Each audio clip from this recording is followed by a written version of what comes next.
कहानी की शुरुआत एक न्यूज से होती है जिसमें एक डॉक्टर कैंसर का इलाज खोजने की बात करती है, लेकिन जल्द ही ये दवाई एक खतरनाक वायरस में बदल जाती है जो पूरी दुनिया में फैलकर इंसानों को खत्म कर देती है। इसके बाद कहानी 3 साल बाद न्यूयॉर्क में दिखाई जाती है, जो अब वीरान और सुनसान हो चुका है। सड़कों पर झाड़ियां उगाई हैं और जंगली जानवर आजाद घूम रहे थे। यहाँ हम रॉबर्ट को देखते हैं, जो अकेला इंसान बचा है। वह अपने कुत्ते सैम के साथ रहता है। वो दोनों हिरन का शिकार करने की कोशिश कर रहे होते हैं। काफी कोशिश के बाद जैसे ही वह हिरन को पकड़ने वाले होते हैं, एक शेरनी आकर उसे मार देती है। रॉबर्ट इसे नजरअंदाज करता है और अपनी घड़ी का अलार्म सुनकर तुरंत घर लौटने लगता है, क्योंकि अब अंधेरा होने लगता है और रात होते ही खतरनाक डार्क सीकर्स बाहर निकल आते हैं। ये क्रिएचर्स दिन की रोशनी में जिंदा नहीं रह सकते, इसलिए रात को ही बाहर आते हैं। रॉबर्ट अपने घर पहुंचकर उसे पूरी तरह से सील कर देता है। फिर वो अपने डॉग के साथ खाना खाता है। इसके बाद वो अपने घर के हर एक दरवाजे को पूरी तरह से लॉक कर देता है, लाइट्स बंद कर देता है, ताकि डार्क सीकर्स को लगे यहाँ पर कोई नहीं रहता। इसके बाद वो अपने डॉग के साथ बाथटब में ही सो जाता है। तभी कहानी फ्लैशबैक में जाती है। रॉबर्ट अपनी पत्नी को कहता है कि खाने और पैसे का इंतजाम कर लो, क्योंकि आर्मी जल्द ही पूरे इलाके को सील कर देगी। वो अपने परिवार को लेकर एयरपोर्ट जाता है, जहां पहले से ही बहुत सारे लोग इकट्ठा होते हैं, लेकिन सिर्फ उन्हीं को जाने दिया जा रहा है जो इन्फेक्टेड नहीं हैं। एक मशीन से उनकी जांच की जाती है और वो लोग अंदर चले जाते हैं। इसके बाद रॉबर्ट अपनी फैमिली को एक हेलीकॉप्टर में बैठा देता है, लेकिन उड़ान भरते ही एक इन्फेक्टेड हेलीकॉप्टर दूसरे हेलीकॉप्टर से टकरा जाता है। इस हादसे में रॉबर्ट की पत्नी और बेटी की मौत हो जाती है। इसके बाद प्रेजेंट टाइम का सीन दिखाया जाता है। रॉबर्ट एक लैब में वायरस का इलाज ढूंढने की कोशिश कर रहा था। वो इन्फेक्टेड चूहों पर दवाई का इस्तेमाल करता है, लेकिन चूहों पर इसका कोई असर नहीं होता। हालांकि एक चूहा बाकी चूहों के मुकाबले शांत रहता है, जिससे लगता है कि दवाई का असर हो रहा है। वह सोचता है कि अब इसे इंसानों पर भी टेस्ट करने का वक्त आ गया है। एक दिन हिरन का पीछा करते हुए उसका डॉग एक अंधेरे कमरे में चला जाता है। रॉबर्ट डॉग को बचाने के लिए कमरे में दाखिल हो जाता है, जहां उसे डार्क सीकर्स का सामना करना पड़ता है। एक डार्क सीकर उन पर हमला करने ही वाला होता है कि तभी रॉबर्ट उसे मारकर बाहर रोशनी में आ जाता है। डार्क सीकर रोशनी बर्दाश्त नहीं कर पाता और मर जाता है। इस घटना के बाद रॉबर्ट एक डार्क सीकर को पकड़ने का प्लान बनाता है, ताकि वो उस पर अपनी दवा का परीक्षण कर सके। वो एक जाल बिछाकर एक डार्क सीकर को पकड़ लेता है, लेकिन तभी एक डार्क सीकर अंधेरे से बाहर निकलकर जोर से चिल्लाता है, जैसे वो रॉबर्ट को बोल रहा हो कि उसे छोड़ दे। लेकिन रॉबर्ट उसे अपनी लैब में ले जाता है। इसके बाद वो उसे वही दवाई देता है जो उसने पहले चूहों पर टेस्ट की थी। ये डार्क सीकर एक फीमेल होती है और उसके गले पर बटरफ्लाई का निशान भी था।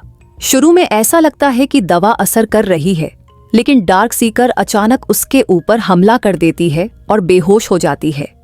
एक दिन जब रॉबर्ट अपने डॉग के साथ बाहर होता है, तो उसका पैर एक जाल में फंस जाता है जो डार्क सीकर्स ने लगाया होता है। ये जाल उसी तरह का होता है जैसा विल ने पहले डार्क सीकर्स को पकड़ने के लिए इस्तेमाल किया था। वो हवा में लटक जाता है और बेहोश हो जाता है। शाम के वक्त उसका अलार्म बजता है तो वह होश में आता है। डरते हुए वह अपनी जेब से चाकू निकालकर रस्सी काटता है, लेकिन गिरते वक्त चाकू उसके पैर में घुस जाता है। घायल हालत में वह अपनी गाड़ी की ओर जाता है। तभी उसके सामने वही डार्क सीकर आ जाता है, जिसके साथ 2 इन्फेक्टेड डॉग्स होते हैं। डार्क सीकर अपने डॉग्स को हमला करने भेजता है। जैसे तैसे रॉबर्ट उन दोनों डॉग्स को मार देता है, लेकिन उसका डॉग भी एक इन्फेक्टेड डॉग के काटने से संक्रमित हो जाता है। वो घर जाकर हर मुमकिन कोशिश करता है कि उसे बचा सके, लेकिन जब कुछ नहीं होता तो वो रोते हुए अपने कुत्ते को खुद ही मार देता है। यह सीन काफी इमोशनल था। अपने डॉग की मौत से विल टूट जाता है और गुस्से में वो रात को अपनी गाड़ी लेकर बाहर निकलता है, ताकि डार्क सीकर्स को खत्म कर सके। वो रास्ते में कई डार्क सीकर्स को मारता है, लेकिन तभी उसकी गाड़ी फंस जाती है और अब डार्क सीकर्स का लीडर उसे पकड़ने आता है। लेकिन तभी तेज रोशनी आती है जिससे सभी डार्क सीकर्स भाग जाते हैं। इसके बाद वो बेहोश हो जाता है। जब वह होश में आता है तो खुद को अपने घर में पाता है। उसके पास एक औरत, एना और एक बच्चा होते हैं। वह बताती है कि उन्होंने रेडियो पर उसका मैसेज सुना और उसकी लोकेशन पर पहुंचे। अब रात को जब रॉबर्ट अपने घर को लॉक कर रहा होता है तो उसे डार्क सीकर्स की आवाजें सुनाई देती हैं। वो एना से पूछता है कि वह उसे कल रात को कब लेकर आई थी। एना बताती है कि सुबह होने से पहले लेकर आई थी।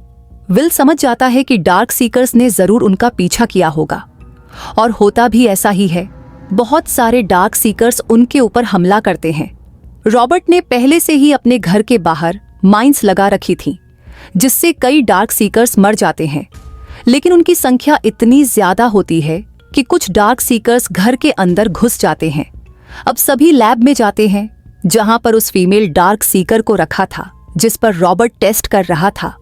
टेस्ट से पता चलता है कि डार्क सीकर धीरे धीरे इंसान बन रहा है। यह देखकर रॉबर्ट को यकीन हो जाता है कि उसकी दवाई काम कर रही है। तभी बाकी के डार्क सीकर्स भी लैब में घुस जाते हैं।